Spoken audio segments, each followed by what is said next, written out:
Assalamualaikum warahmatullahi wabarakatuh. Sahabat, ada yang spesial di jalan-jalan kita hari ini. Ya, saya berkunjung ke rumah Pak Tony yang sebelumnya saya kenal beliau sebagai pimpinan hotel, general manager hotel di berbagai hotel, terus sempat beberapa pindah di properti.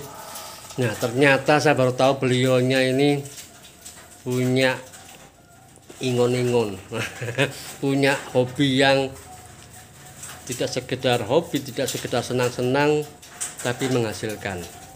Nah, kita bisa lihat di sini banyak sekali. Ini baru sebagian. Nanti kita lihat ada lagi yang di luar sana, ya. Nah, lebih jelasnya, ayo kita ngobrol dengan Pak Tony. Oke, selamat siang Pak Tony. Wah, ini menyenangkan nih Pak G. Nah, suaranya ini Pak Nyun Sewu, gimana awalnya jenengan bisa dikelilingi burung-burung bersuara indah ini Pak?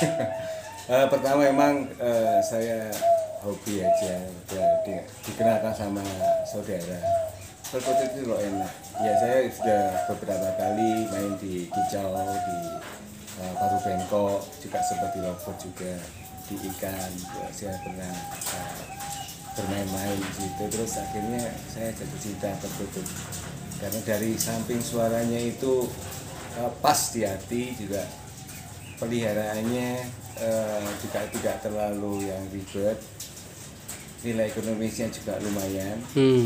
Juga challenge-nya beternak perkutut itu bukan 1 + 1 = 2, tapi ada challenge lain. Jadi bagus dengan bagus bukan berarti langsung bisa bagus. Nah, itu challenge-nya Pak. Makanya saya kayaknya lebih menantang nih gitu Mas Ran. Dari pengalaman saya, yang pertama itu yang jelas kita harus belajar dulu suara tentang burung perkutut. Suara burung perkutut itu gimana sih? Dan itu kita akan bisa melihat, oh berarti harus mencari standar suara yang seperti ini. Nah, itu kita jalan-jalan dulu ke teman-teman peternak, sharing bagaimana supaya nantinya kita nggak istilahnya kejebak atau masuk ke perangkap yang memang dunia perkutut itu ya lumayan ya. Kalau kita salah, waduh, bisa lumayan. Kita akan beli tanpa kita tahu tujuannya seperti apa. Nah, jadi untuk pemula saya sarankan belajar suara dulu, terus belajar ke peternak-peternak yang senior, bagaimana memulai, terus seperti apa yang diinginkan. Nah, kita akan tahu tujuannya seperti itu. Okay. Pada intinya pelihara burung perkutut itu memang harus terjaga bersih, terus kita monitor juga tentang kesehatannya, vitaminnya. Memang ada beberapa tantangan, ada cacingan, terus ada virus. Nah, itu memang ada. Tapi kalau kita mengontrol tentang kebersihannya, ya untuk meminimalis risiko itu. Makanya kalau beli pun kita harus berhati-hati. Biasanya kalau saya beli dari tempat lain, itu saya pantau dulu, tidak saya campurkan dulu. Saya lihat apakah cacingan apa enggak, terus burung ini sehat, sudah sehat benar apa enggak. Ini ada 2 area yang terpisah Pak. Ini bagian apa dan di depan itu apa Pak? Iya, kebetulan saya memisahkan. Kalau ini khusus di area sini untuk breedingnya, jadi kandang untuk ternaknya. Setelah itu dari kandang ini, setelah umurnya sudah cukup untuk dipindah, saya pindah ke depan untuk saya jadikan satu anaknya. Selain itu juga kita pantau. Dari kita pantau itu apa sih dipantau suaranya. Jadi kita pisahkan, oh ini khusus untuk suara seperti ini spek untuk lomba, ini spek untuk indukan, seperti itu Mas. Oke, Pak. Kalau dari baru itu tergantung ya. Kalau dari baru ada yang langsung berjodoh, setelah itu atau beberapa waktu lagi untuk berjodoh, hasil bertelur. Masa penetasan telur itu sekitar 2 minggu. Oke. Itu nanti akan menetas 20 hari ya. maksimum ya. Itu akan menetas. Setelah itu umur 10 hari kita ambil piyeknya, kita kasih ring atau gelang. Oh, Ring tanda. piyek itu udah langsung dikasih ring Pak ya? Iya, umur 10 hari lah maksudnya. Umur 10 hari, kalau di bawah itu masih terlalu kecil, di atas itu resiko ring itu susah masuknya. Oke. Jadi maksimum 10 hari kita pasang, setelah itu kita pantau lagi di kandang sampai kira-kira 1 bulan, 1 bulan setengah kita keluarkan. Tapi ada juga kadang-kadang tergantung dari induknya. Kalau induknya itu nakal, anaknya biasanya dicucui ya, itu cepat-cepat harus kita ambil. Harus kita pisahkan. Dilindungi kita. Iya, kita pisahkan. Isolir dari induknya ya. Iya, iya. Oke. Mungkin sudah karakter burungnya ya, atau mungkin sudah akan telur lagi. Oh. Nah, itu yang memicu dia untuk supaya tidak mengganggu ya. Jadi makanya kita pisahkan. Artinya kita harus selalu mengamati dari hari ke harinya Pak ya? Iya, jadi kita lihat burung ini kalau misalnya sudah ngejar-ngejar lah, cepat-cepat kita pisahkan. Oke. Nah, ini ada beberapa, enggak beberapa, ini sudah banyak sekali penghargaan.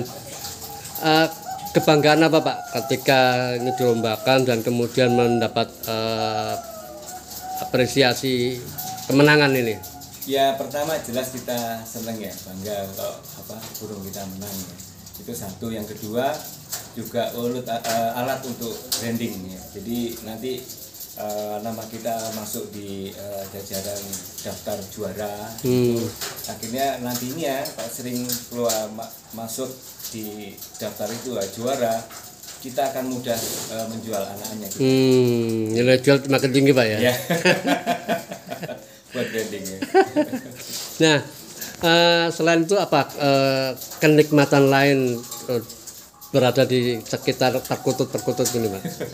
Ya saya pribadi kalau pas di rumah itu dengerin ayem, istilahnya feelnya dapat gitu loh. Kalau ya pengalaman saya yang dulu feelnya beda. Kalau perkutut itu ya ayam aja, gitu. Enak ayam, terus apalagi kalau sudah dapat cuannya, wah enak. Balik-balik ke cuan Pak ya. Oke. Kalau dari tempat saya pribadi yang tertinggi 35 juta. Tapi kalau di teman-teman lain, waduh sudah tinggi banyak. Karena kan saya pemula. Oke. Iya. Nah, apa pembentukan suara Pak?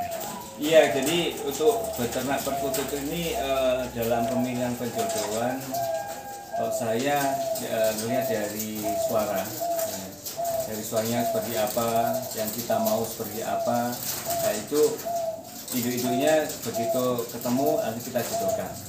Nah situ kita pantau. Nah kalau misalkan anaknya belum sesuai seperti yang kita inginkan, kita akan bongkar lagi. Kalau saya pribadi itu sekitar 2-3 strip ya, petasan kita pantau. Kalau udah nggak sesuai ya saya bongkar, saya ganti pasang seperti itu. Tapi ada juga teman yang sekali pantau nggak cocok langsung dibongkar, tergantung dari masing-masing. Dari suara terus ya tidak menutup kemungkinan dan juga sebagai bahan pertimbangan itu juga kadang terah ya. Itu juga pengaruh juga. Maksudnya dari terah ini punya ciri khas ini, nah itu juga bisa bahan pertimbangan kita juga. Jadi kalau beternak atau bermain perkutut itu satu harus sabar ya, nggak boleh kemerungsung istilahnya. Karena kalau ini api tuku mana, ini api tuku mana, itu orang sampai akhirnya kita beli terus. Yang satu kita harus tahu tujuan kita, suara seperti apa yang kita inginkan. Kita mau burung seperti apa idealnya buat kita. Karena ideal buat kita belum tentu ideal buat orang lain. Kalau saya ideal buat saya juga cari burung yang bisa pakem, yang nilai jualnya juga tinggi. Nah, itu saya. Saya pribadi begitu. Nah, ini yang di bagian lain tadi di belakang itu tempat untuk peternaknya, breedingnya. Ini tempat terpisah. untuk melihat perkembangan perkututnya.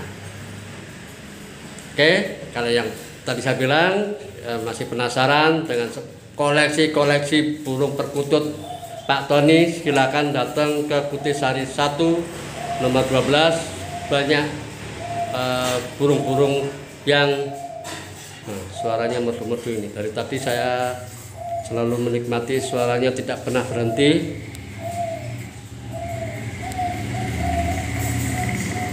Oke, sampai ketemu lagi di agenda jalan-jalan berikutnya. Assalamualaikum warahmatullahi wabarakatuh.